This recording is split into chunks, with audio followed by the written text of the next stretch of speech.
Airport ng Malabo niyan. Maulan dito ngayon, rainy season. First time kong makapasok dito sa bagong airport. Maganda siya, malinis, maluwag, maaliwalas.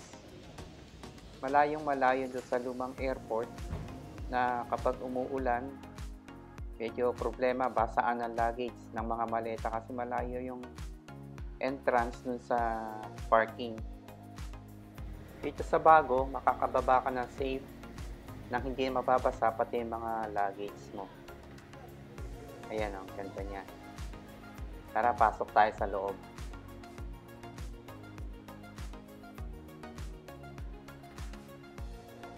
Yan, bale dito mga domestic lang ang domestic check-in counters lang. Yung international nasa taas. Nakahiwalay. Hindi katulad doon sa luma na magkakasama ang international.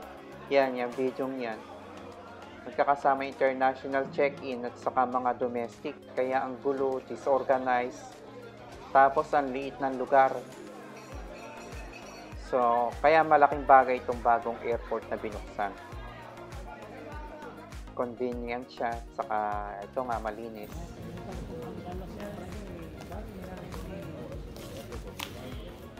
Tara, silipin natin ang CR nitong bagong airport nila.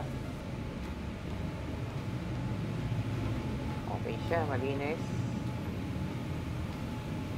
Baka hindi pa amoy CR, bago nga kasi. Yan. Okay ang lababo. Malinis lahat, pati urinals. Silipin natin to. Baka may bomba. Okay naman siya, clear. Sana lang ma-maintain nilang kalinisan para mas okay. Yan, nakapag-check-in na tayo. Dito na tayo sa waiting area. Ewan ko saan papunta yung handa na yan. Napakataas. Dito na tayo sa malapit sa gate. Andiyan na yung aeroplano sasakyan natin pero nag-refuel pa yan. Kaya tambay pa tayo dito sa gate. Sa waiting area. Yan, nasa shuttle bus na tayo dyan. Papunta doon sa aeroplano sasakyan natin. Kung mapapansin nyo, wala pang malalaking aeroplano ngayon. Umaga kasi yan. Nag-uumpisan dumating ang international flight dito. Gaya ng Ethiopian after lunch. Tapos yung Air France saka Lufthansa mga hapon na yun hanggang gabi. Saka yung local nilang international airline dito, yung Seiba. Yan, naka-take off na tayo niyan. Dito sa bandang babang yan, yung parang pier na yan, yung isa sa fishing spot namin, yung may barkong lumang pier yan. Ito nga palang Malabo, itong Guinea Equatorial, nabanggit ko na sa ibang vlog ko. Kaya Espanyol lang salita, parang Pilipinas din, na colonize to ng Spain dati. Kaya karamihan dito, Katoliko. Tapos yun nga, nag-iisang African country na ang salita ay Espanyol. Dahil sila lang ang African country na nasakop ng Spain.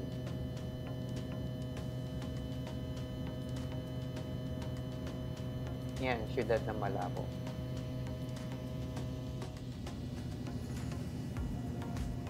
Dito sa part na to, pababa na tayo ng Bata. Bata, Guinea Equatorial. Yung mainland ng bansang ito. Yan, gusto ko yung view na yan. Yung may ilog tapos papunta sa dagat. Sabi ng local, boundary daw ng Cameroon at Equatorial Guinea yung anong yan. Yung ilog niya yan. Yan, naka-touchdown na tayo sa Bata International Airport yan.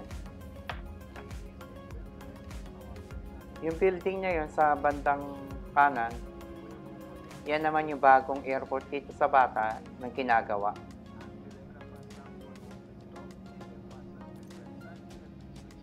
Nag-stay tayo na ilang araw dito sa Bata. Tapos, bumalik na rin tayo ng Malabo. Yan. Ito yung part na pabalik na tayo na Malabo. Pababa na rin.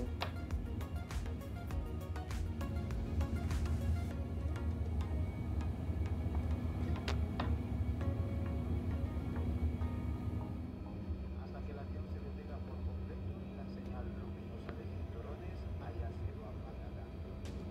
Antes de abandonar el avión, asegúrese de llevar todos sus equipajes. All your personal belongings, including when opening the baggage lockers, has seatbelt objects, smartphone. We would also like to remind you that the smoking is prohibited and please use the designated smoking area inside the terminal building. Yan, nakababa na tayo ng eroplano niyan. Waiting na lang ng shuttle bus na sasakyan.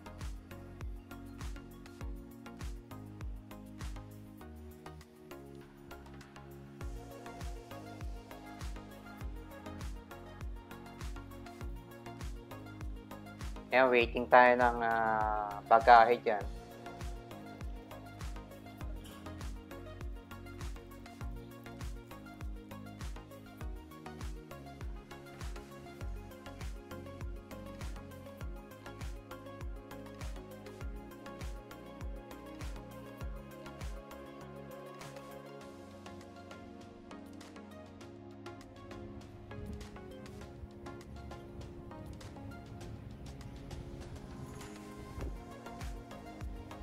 Yan, pauwi na po tayo. Muli po, maraming salamat sa pagsama sa akin sa isa na namang adventure dito sa Africa. Sana po ay huwag kayong magsawang sumuporta dito sa ating munting channel. Ingat po kayo palagi.